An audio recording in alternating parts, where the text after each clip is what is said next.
Hello everyone, स्वागत है आप सभी का कबीरा क्लासेस में। माई सेल्फ सुरेंद्र कुमार और आज हम फिर हाजिर हैं एक नई वीडियो के साथ में। वीडियो को शुरू करने से पहले मेरी एक रिक्वेस्ट है कि जिन्होंने भी अभी तक कबीरा क्लासेस को सब्सक्राइब नहीं किया है वो चैनल को सब्सक्राइब करें ताकि आगे आने वाली सभी वीडियो आप तक आसानी तक पहुंच जाए। देखिए, आज का जो हमारा टॉपिक रहेगा reactions of acid and base, यानी कि एसिड और बेस की क्या क्या रिएक्शंस है। एसिड और बेस क्या होते हैं ये हम लास्ट वीडियो में कर चुके हैं, तो आज हम ये टॉपिक करेंगे, what are the reactions of acid and base. सबसे पहली रिएक्शन जो हमारी आती है reaction of acid with metal, कि एसिड की रिएक्शन जब हम मेटल के साथ में करेंगे तो दो चीज़ें बनेंगी, पहली साल्ट और दूसरी हाइड्रोजन गैस। ठीक है, एसिड का एग्जांपल लिया गया है H2SO4 that is the sulphuric acid, और मेटल हमने ली है जिंक। यानी जब जिंक के अंदर आप सल्फ्यूरिक एसिड डालते हैं जिंक वाली टेस्ट ट्यूब में, तो जिंक सल्फेट जो कि एक साल्ट है वो बनेगा, प्लस में कुछ हाइड्रोजन गैस भी यहाँ रिलीज होगी। ऐसे ही reaction of base with metal जब हम कराते हैं तो बेस की रिएक्शन जब मेटल के साथ में हम करेंगे तो सेम वही चीज़ यहाँ प्रोड्यूस होगी, salt plus hydrogen gas. Base हमने यहाँ लिया है सोडियम हाइड्रोक्साइड, मेटल वही जिंक है। साल्ट यहाँ जो बनेगा Na2ZnO2 जिसको सोडियम जिंकेट कहा जाता है, वही हाइड्रोजन गैस भी रिलीज होगी साथ में। अब क्या है कि ये जो हाइड्रोजन गैस प्रोड्यूस होती है इसकी कंफर्मेशन हम कैसे करेंगे, तो it is confirmed by the pop sound. इसके अंदर एक पॉप साउंड प्रोड्यूस होती है, कब? जब आप एक मैचस्टिक या फिर कैंडल इसके पास लेके आते हैं। ठीक है, जैसे ही आप टेस्ट ट्यूब के पास में कैंडल या फिर मैच स्टिक लेके आते हैं तो एक पॉपअप साउंड प्रोड्यूस होती है, और इस पॉपअप साउंड की वजह से ही हमें ये कन्फर्म होता है कि रिएक्शन में हाइड्रोजन गैस प्रोड्यूस हुई है।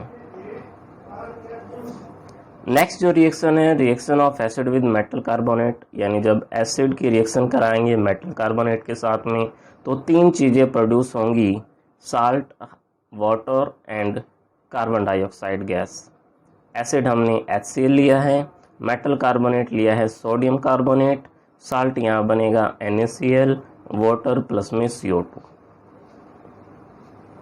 ऐसे ही जब हम रिएक्शन कराते हैं एसिड की with metal hydrogen carbonate, acid की रिएक्शन जब हम मेटल हाइड्रोजन कार्बोनेट के साथ में कराएंगे तो साल्ट, वाटर एंड CO2 वही तीनों चीज़ें बनेंगी जो लास्ट रिएक्शन में बनी थी। एसिड हमने HCl लिया है, ये क्या है आपका सोडियम हाइड्रोजन कार्बोनेट यानी कि मेटल हाइड्रोजन कार्बोनेट। साल्ट यहाँ बनेगा NaCl और प्लस में वाटर एंड CO2। अब ये जो रिएक्शन होती है इसमें CO2 प्रोड्यूस होती है, और इस CO2 को जब आप लाइम वाटर यानी चूने के पानी में पास कराते हैं तो वो लाइम वाटर मिल्की हो जाता है, यानी दूधिया रंग का हो जाता है। क्यों? Due to the formation of white PPT of calcium carbonate. उसके अंदर कैल्शियम कार्बोनेट के वाइट PPT बनते हैं।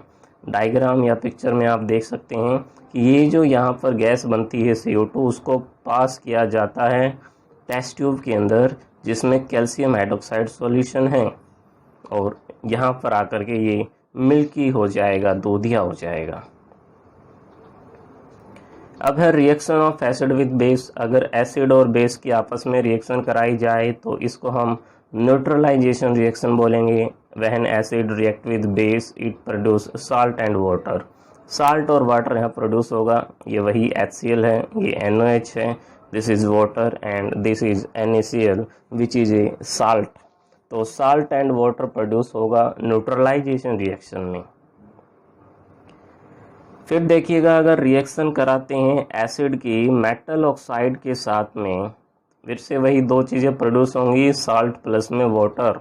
एसिड हमने HCl लिया है, मेटल ऑक्साइड लिया है copper oxide which is black in colour, salt produce होगा CuCl2 यानी कॉपर क्लोराइड जिसका कलर होगा ब्लू एंड ग्रीन, प्लस में वाटर प्रोड्यूस होगा। अब देखिए अगर हम बेस की रिएक्शन कराते हैं नॉन मेटालिक ऑक्साइड के साथ में, तो reaction of base with non metallic oxide produce salt plus में वाटर। बेस हमने लिया है calcium hydroxide, non metallic oxide है CO2, साल्ट यहाँ बनेगा कैल्शियम कार्बोनेट और प्लस में water. It is the reaction of base with non metallic oxide. ऐसे ही एसिड और बेस इन वाटर सॉल्यूशन में क्या होगा, अगर एसिड और बेस को आप वाटर सॉल्यूशन में डालेंगे तो आपने याद रखना है जितने भी एसिड हैं they will produce hydrogen ion in the water and all the basis produce hydroxyl OH ion in the water.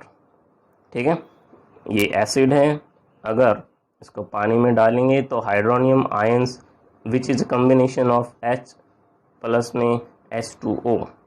ठीक है, ये दो चीज़ों का कॉम्बिनेशन होता है हाइड्रोनियम आयन और प्लस में Cl है। ऐसे ही बेस के अंदर जब वाटर डालेंगे, बेस को वाटर में डालेंगे तो Na+OH।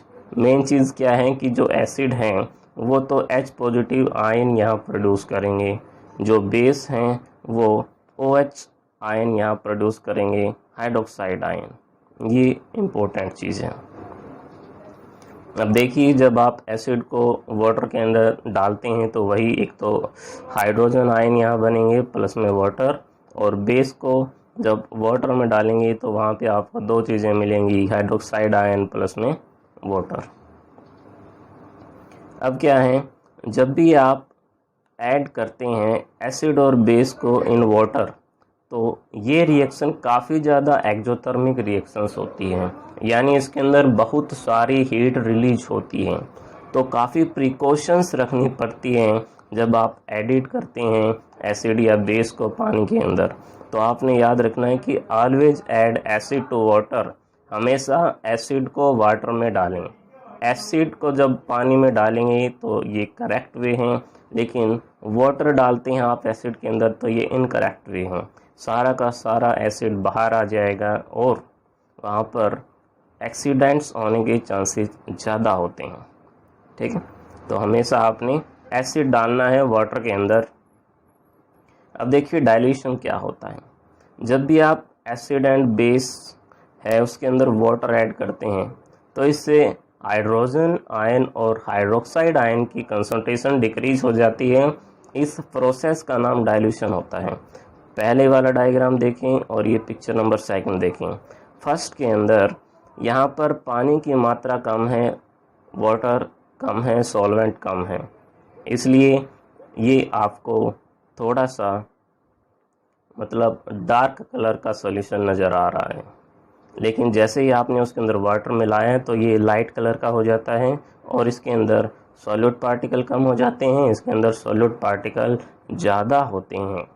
इसको आप कंसंट्रेटेड सॉल्यूशन बोलेंगे, इसको आप डाइल्यूटेड सॉल्यूशन बोलेंगे। ठीक है, इस प्रोसेस का नाम होता है dilution. Thank you for watching this.